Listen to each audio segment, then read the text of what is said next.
Lorsque je me trouvai seule dans cette grande salle à manger, ma terreur s'augmenta.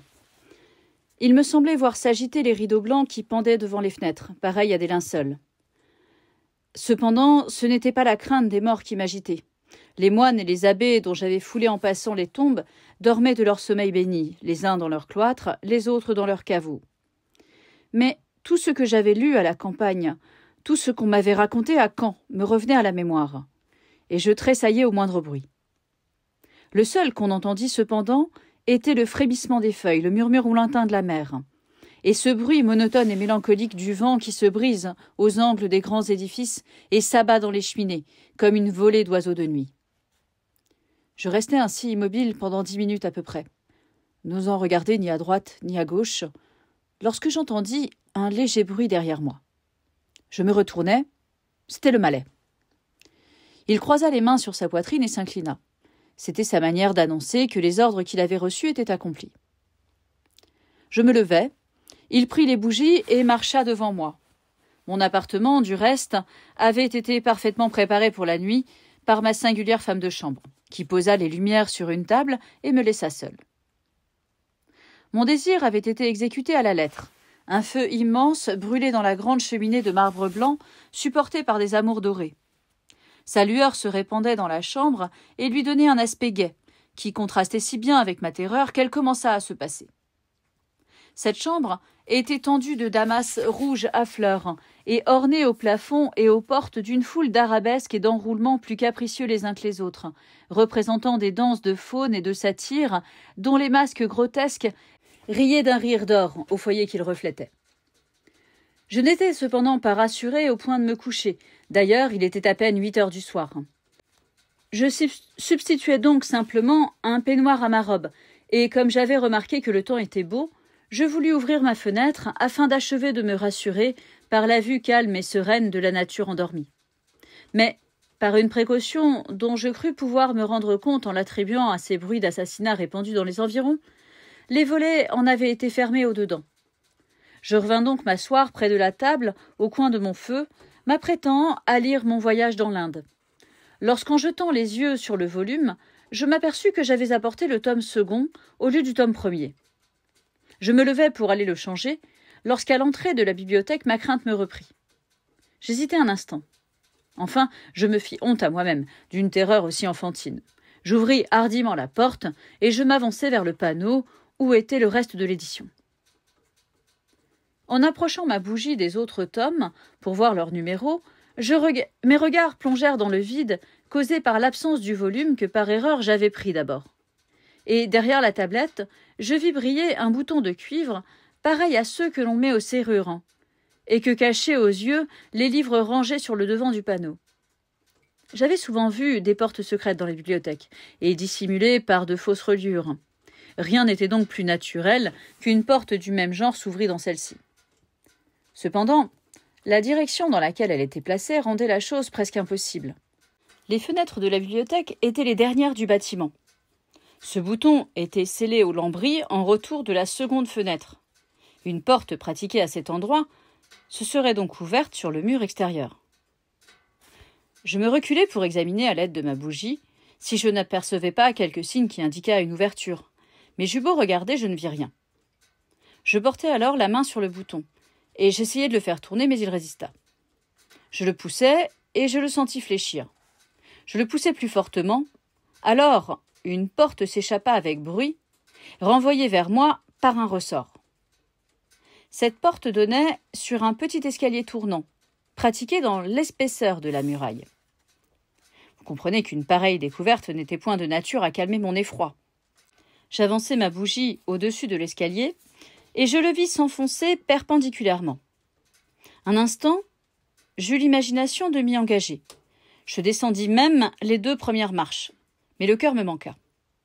Je rentrai à reculons dans la bibliothèque et je repoussai la porte, qui se referma si hermétiquement que, même avec la certitude qu'elle existait, je ne pus découvrir ses jointures.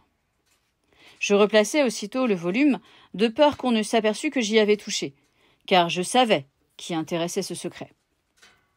Je pris au hasard un autre ouvrage, je rentrai dans ma chambre, je fermai au verrou la porte qui donnait sur la bibliothèque, et je revins m'asseoir près du feu.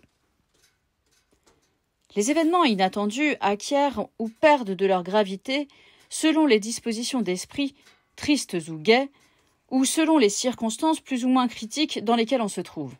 Certes, rien de plus naturel qu'une porte cachée dans une bibliothèque et qu'un escalier tournant pratiqué dans l'épaisseur d'un mur.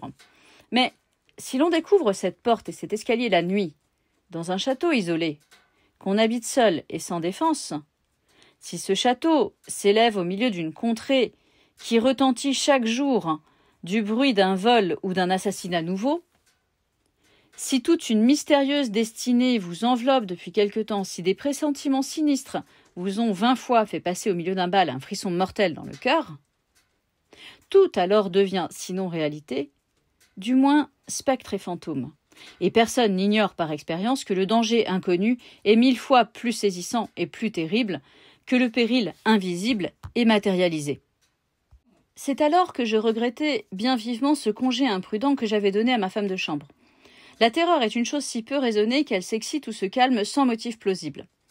L'être le plus faible, un chien qui nous caresse, un enfant qui nous sourit, quoique ni l'un ni l'autre ne puisse nous défendre, sont en ce cas des appuis pour le cœur, sinon des armes pour le bras. Si j'avais eu près de moi cette fille, qui ne m'avait pas quittée depuis 5 ans, dont je connaissais le dévouement et l'amitié, sans doute que toute crainte eût disparu, tandis que seule comme j'étais, il me semblait que j'étais dévouée à l'avance et que rien ne pouvait me sauver. Je restais ainsi 2 heures, immobile, la sueur et l'effroi sur le front. J'écoutais sonner à ma pendule 10 heures, puis 11 heures. Et à ce bruit si naturel cependant, je me cramponnais chaque fois au bras de mon fauteuil. Entre 11 heures et 11h30, il me sembla entendre la détonation lointaine d'un coup de pistolet. Je me soulevai à demi, appuyé sur le chambranle de la cheminée, puis, tout étant rentré dans le silence, je retombai assise et la tête renversée sur le dossier de ma bergère. Je restai encore ainsi quelque temps les yeux fixes et n'osant les détourner du point que je regardais, de peur qu'ils ne rencontrassent en se retournant quelque cause de crainte réelle. Tout à coup, il me sembla, au milieu de ce silence absolu, que la grille, qui était en face du perron et qui séparait le jardin du parc, grinçait sur ses gonds. L'idée qu'Horace rentrait chassa à l'instant toute ma terreur. Je m'élançai à la fenêtre, oubliant que mes volets étaient clos. Je voulus ouvrir la porte du corridor, soit maladresse, soit précaution. Le malais l'avait fermée aussi en se retirant. J'étais prisonnière. Je me rappelai alors que les fenêtres de la bibliothèque donnaient comme les miennes sur le préau. Je tirai le verrou, et par un de ces mouvements bizarres qui font succéder le plus grand courage à la plus grande faiblesse, j'y entrai sans lumière, car ceux qui venaient à cette heure pouvaient n'être pas Horace et ses amis, et ma lumière dénonçait que la chambre était habitée. Les volets étaient poussés seulement, j'en écartai un, et au clair de la lune, j'aperçus distinctement un homme, qui venait d'ouvrir l'un des battants de la grille et le tenait entrebâillé, tandis que 2 autres, portant un objet que je ne pouvais distinguer, franchissaient la porte que leur compagnon referma derrière eux. Ces 3 hommes ne s'avançaient pas vers le perron, mais tournaient autour du château. Cependant, comme le chemin qu'ils suivaient les rapprochait de moi, je commençai à reconnaître la forme du fardeau qu'ils portaient. C'était un corps enveloppé dans un manteau. Sans doute, la vue d'une maison qui pouvait être habitée donna quelque espoir à celui ou à celle qu'on enlevait. Une espèce de lutte s'engagea sous ma fenêtre, et dans cette lutte, un bras se dégagea. Ce bras était couvert d'une manche de robe. Il n'y avait plus de doute. La victime était une femme. Mais tout ceci fut rapide comme l'éclair. Le bras, saisi vigoureusement par l'un des 3 hommes, rentra sous le manteau. L'objet reprit l'apparence informe d'un fardeau quelconque. Et tout disparut à l'angle du bâtiment, dans l'ombre d'une allée de marronniers qui conduisait au petit pavillon fermé que j'avais découvert la veille, au milieu du massif de chênes. Je n'avais pas pu reconnaître ces hommes. Tout ce que j'en avais distingué, c'était qu'ils étaient vêtus en paysans. Mais s'ils étaient véritablement ce qu'ils paraissaient être, comment venaient-ils au château? Comment s'étaient-ils procuré une clé de la grille? Était-ce un rapt? Était-ce un assassinat? Je n'en savais rien. Mais certainement, c'était l'un ou l'autre. Tout cela, d'ailleurs, était si incompréhensible et si étrange que parfois je me demandais si je n'étais pas sous l'emprise d'un rêve. Au reste, on n'entendait aucun bruit. La nuit poursuivait son cours calme et tranquille, et moi j'étais resté debout à la fenêtre, immobile de terreur, n'osant quitter ma place, de peur que le bruit de mes pas n'éveillât le danger, s'il en était qui me menaçât. Tout à coup, je me rappelais cette porte dérobée et cet escalier mystérieux. Il me sembla entendre le bruit sourd de ce côté. Je m'élançai dans ma chambre, refermai et verrouillai la porte. Puis j'allais retomber dans mon fauteuil, sans remarquer que, pendant mon absence, une des 2 bougies s'était éteinte. Cette fois, ce n'était plus une crainte vague et sans cause qui m'agitait. C'était quelque crime bien réel qui rôdait autour de moi et dont j'avais de mes yeux distingué les agents. Il me semblait à tout moment que j'allais voir s'ouvrir une porte cachée ou entendre quelques panneaux inaperçus. Tous ces petits bruits si distincts pendant la nuit que cause un meuble qui craque ou un parquet qui se disjoint me faisaient bondir d'effroi. Et j'entendais dans le silence mon cœur battre à l'unisson du balancier de la pendule. À ce moment, la flamme de ma bougie consumée atteignit le papier qui l'entourait. Une lueur momentanée se répandit par toute la chambre, puis s'en alla décroissante, un pétillement se fit entendre pendant quelques secondes, puis la mèche, s'enfonçant dans la cavité du flambeau, s'éteignit tout à coup et me laissa sans autre lumière que celle du foyer. Je cherchai des yeux autour de moi si j'avais du bois pour l'alimenter, je n'en aperçus point. Je rapprochai les tisons les uns des autres, et pour un moment le feu reprit une nouvelle ardeur. Mais sa flamme tremblante n'était point une lumière propre à me rassurer. Chaque objet était devenu mobile, comme la lueur nouvelle qui l'éclairait. Les portes se balançaient, les rideaux semblaient s'agiter. De longues ombres mouvantes passaient sur le plafond et sur les tapisseries.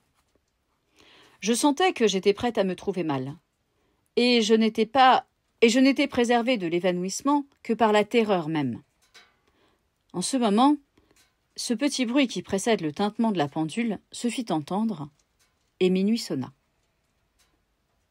Cependant, je ne pouvais passer la nuit entière dans ce fauteuil.